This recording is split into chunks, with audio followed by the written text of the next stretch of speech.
2022년 3월 2일 수요일 와플터치입니다. 오늘 함께 나눌 본문은 시편 44편 1절부터 26절까지입니다. 오늘 시편은 고라자손의 마스길로 재난이나 전쟁의 패배 가운데 드리는 국가적인 애가로 사용되었습니다. 국가적인 애가였던 만큼 이 시편은 고난과 절망을 담고 있는데요. 그 절망이 얼마나 큰지 하나님께서 그들을 버리신 것처럼 느껴졌습니다. 그들은 하나님의 부르심을 받고 은혜를 경험했지만 지금 그들은 절망적인 패배와 아픔 속에서 적들이 더 큰 영광을 취하는 것처럼 느껴집니다.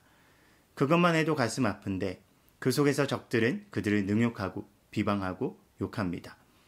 더 마음 아픈 것은 그들은 언약을 지키는데 힘썼음에도 패배와 수치를 당했다는 것입니다. 그들에겐 믿음이 있었습니다. 하나님께서 이 모든 것을 아시고 모든 상황을 주관하시는 분임을 믿었습니다. 그래서 그들은 하나님의 은혜를 기억하고 믿음으로 살고자 애썼습니다. 그런데도 그들이 마주하는 것은 절망적인 패배였고 그 참담한 상황 속에서 하나님께서 침묵하시는 것처럼 느낍니다. 그래서 22절은 그들의 심정을 이렇게 표현합니다. 우리가 주를 위해 하루 종일 죽음의 위험을 당하고 도살장의 양 같은 취급을 받습니다. 그들은 도살장의 양처럼 버림받고 처참한 상태에 놓여 하루 종일 죽음의 위협을 당한다고 표현합니다. 참 깊은 절망과 고통을 담은 표현입니다. 그런데 놀라운 것은 이들은 이러한 상황의 어려움 속에서 분명한 하나님의 뜻이 있음을 바라봅니다. 그래서 그들은 이 모든 것이 바로 주를 위한 것이다 라고 고백합니다. 이러한 상황 속에서 이들이 기억하고 간구한 것은 무엇이었나요?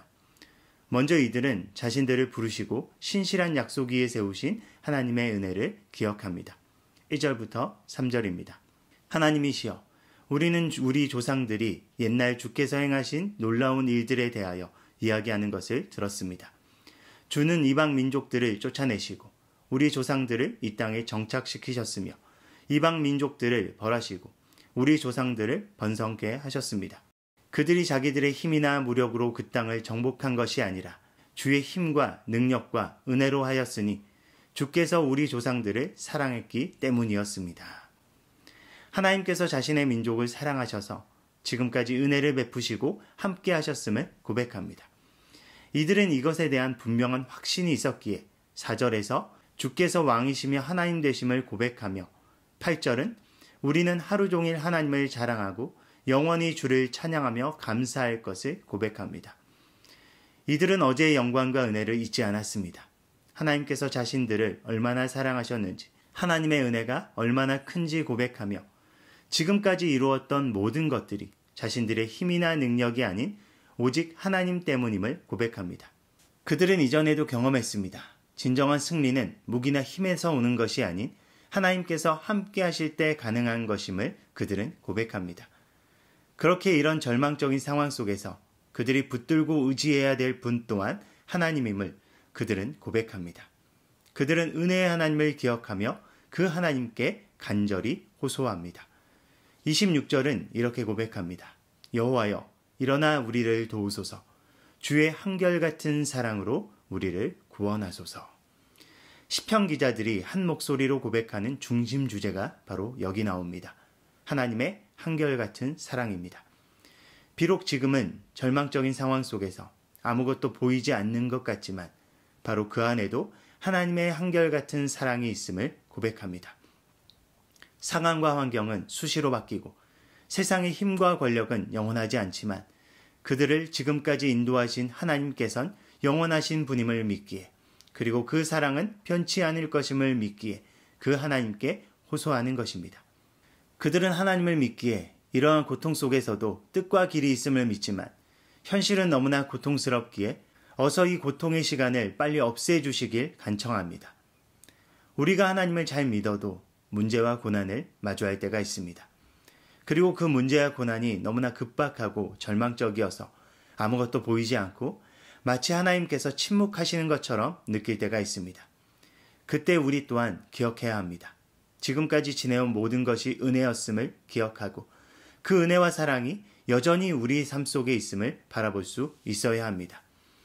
하나님은 절대로 우리를 포기하지 않으십니다. 그렇게 오늘 시편의 고백처럼 우리 또한 주님과 맺은 언약을 어기지 않는 삶, 우리의 걸음이 주님의 길에서 벗어나지 않는 삶을 살아가도록 최선을 다해야 합니다. 바울은 로마서 8장 35절부터 39절에서 한결같은 하나님의 사랑에 대해서 이렇게 설명합니다. 그런데 누가 우리를 그리스도의 사랑에서 끊는단 말입니까? 고난입니까? 의로움입니까? 핍박입니까? 주림입니까? 헐벗음입니까? 위험입니까? 칼입니까? 이것은 성경이 우리가 주를 위해 하루 종일 죽음의 위협을 당하고 도살장의 양 같은 취급을 받습니다 라고 한 말씀과 같습니다. 그러나 우리를 사랑하시는 그리스도를 통해 우리는 이 모든 것을 거뜬히 이깁니다. 그러므로 죽음이나 생명이나 천사들이나 지옥의 권세나 현재일이나 장래일이나 능력이나 높은 것이나 깊은 것이나 그 밖에 어떤 피조물도 우리 주 그리스도 예수님 안에 있는 하나님의 사랑에서 우리를 끊을 수가 없다고 확신합니다. 성경은 우리에게 고난이 없다고 말하지 않습니다. 고난과 문제는 모두가 마주한 문제입니다. 그러나 그 속에서 우리를 사랑하신다고 고백합니다. 예수 그리스도를 통한 하나님의 사랑을 그 누구도 그 무엇도 결코 끊을 수 없다고 고백합니다. 그 한결같은 사랑이 바로 우리 안에 있습니다. 오늘도 우리와 함께 하시며 우리를 모든 것 다해 사랑하시는 하나님 바라보며 앞에 놓여진 모든 상황을 믿음으로 이겨내는 우리 모두가 되길 예수님의 이름으로 축복합니다.